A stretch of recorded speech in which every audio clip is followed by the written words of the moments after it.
Charlotte's Web by E.B. White. Pictures by Garth Williams. Chapter 4. Loneliness. The next day was rainy and dark. Rain fell on the roof of the barn and dripped steadily from the eaves. Rain fell in the barnyard and ran in crooked courses down into the lane where thistles and pigweed grew. Rain spattered against Mrs. Zuckerman's kitchen windows and came gushing out of the downspouts. Rain fell on the backs of the sheep as they grazed in the meadow. When the sheep tired of standing in the rain, they walked slowly up the lane and into the fold. Rain upset Wilbur's plans. Wilbur had planned to go out this day and dig a new hole in his yard. He had other plans too. His plans for the day went something like this: breakfast at 6:30, skim milk, crusts, middlings, bits of donuts, wheat cakes with drops of maple syrup sticking to them, potato skins, leftover custard pudding with raisins, and bits of shredded wheat. Breakfast would be finished at 7. From 7 to 8, Wilbur planned to have a talk with Templeton, the rat that lived under his trough. Talking with Templeton was not the most interesting occupation in the world, but it was better than nothing. From 8 to 9, Wilbur planned to take a nap outdoors in the sun. From 9 to 11, he planned to dig a hole, or trench, and possibly find something good to eat buried in the dirt. From 11 to 12, he planned to stand still and watch flies on the boards, watch bees in the clover, and watch swallows in the air. 12 o'clock, lunchtime. Middlings, warm water, apple parings, meat gravy, carrot scrapings, meat scraps, stale hominy, and the wrapper off a package of cheese.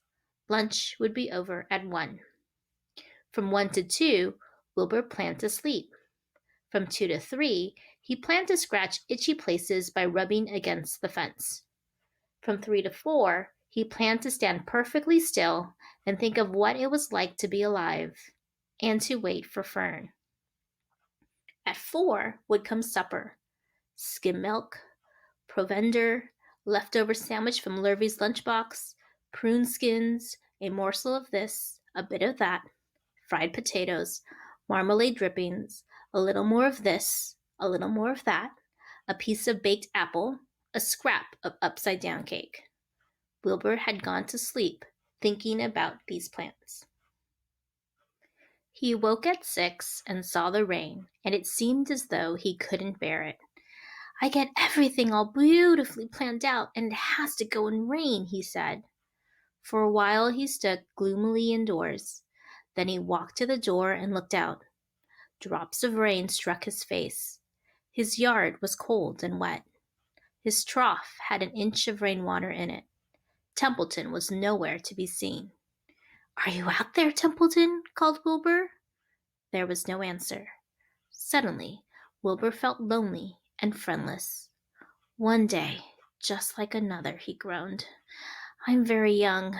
I have no real friend here in the barn. It's going to rain all morning and all afternoon, and Fern won't come in such bad weather. Oh, honestly."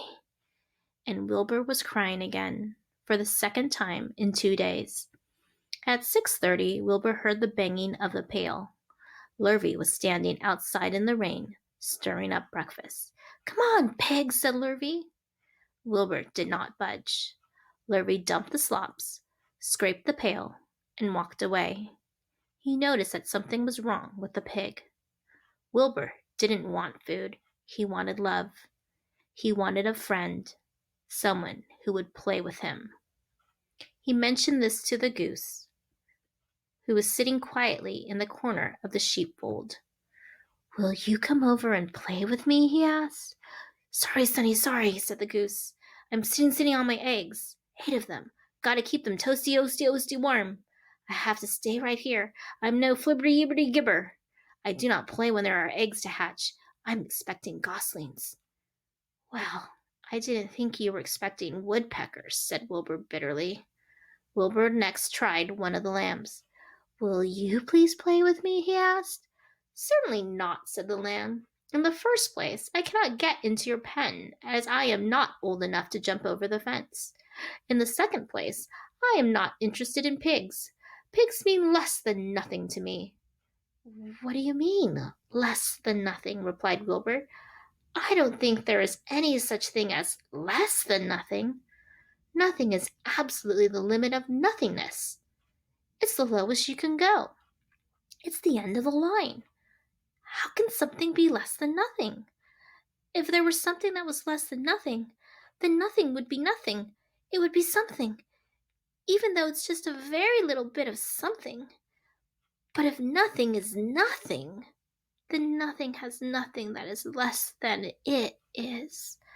Oh, be quiet, said the lamb. Go play by yourself. I don't play with pigs. Sadly, Wilbur lay down and listened to the rain. Soon he saw the rat climbing down a slanting board that he used as a stairway. Will you play with me, Templeton? Asked Wilbur. Play, said Templeton, twirling his whiskers. Play? I hardly know the meaning of the word. Well, said Wilbur, it means to have fun, to frolic, to run and skip and make merry. I never do those things if I can avoid them, replied the rat sourly. I prefer to spend my time eating, gnawing, spying, and hiding. I'm a glutton, but not a merrymaker. Right now, I am on my way to your trough to eat your breakfast, since you haven't got sense enough to eat it yourself. And Templeton the rat crept stealthily along the wall and disappeared into a private tunnel that he had dug between the door and the trough in Wilbur's yard. Templeton was a crafty rat, and he had things pretty much his own way.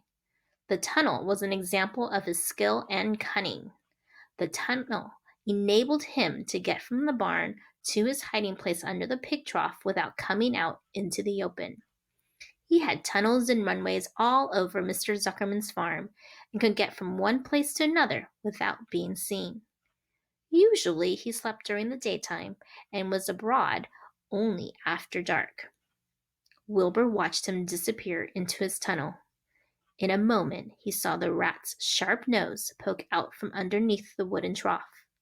Cautiously, Templeton pulled himself up over the edge of the trough. This was almost more than Wilbur could stand, on this dreary, rainy day, to see his breakfast being eaten by somebody else. He knew Templeton was getting soaked out there in the pouring rain, but even that didn't comfort him. Friendless, dejected, and hungry, he threw himself down in the manure and sobbed. Late that afternoon, Lurvy went to Mr. Zuckerman. I think there's something wrong with that pig of yours. He hasn't touched his food. Give him 2 spoonfuls of sulfur and a little molasses, said Mr. Zuckerman. Wilbur couldn't believe what was happening to him when Lurvy caught him and forced the medicine down his throat. This was certainly the worst day of his life. He didn't know whether he could endure the awful loneliness any more. Darkness settled over everything. Soon there were only shadows and the noises of the sheep chewing their cuds, and occasionally the rattle of a cow chain up overhead. You can imagine Wilbur's surprise when out of the darkness came a small voice he had never heard before. It sounded rather thin but pleasant. Do you want a friend, Wilbur? It said. I'll be a friend to you. I've watched you all day, and I like you. But I can't see you, said Wilbur, jumping to his feet. Where are you? And who are you? I'm right up here, said the voice. Go to sleep. You'll see me in the morning.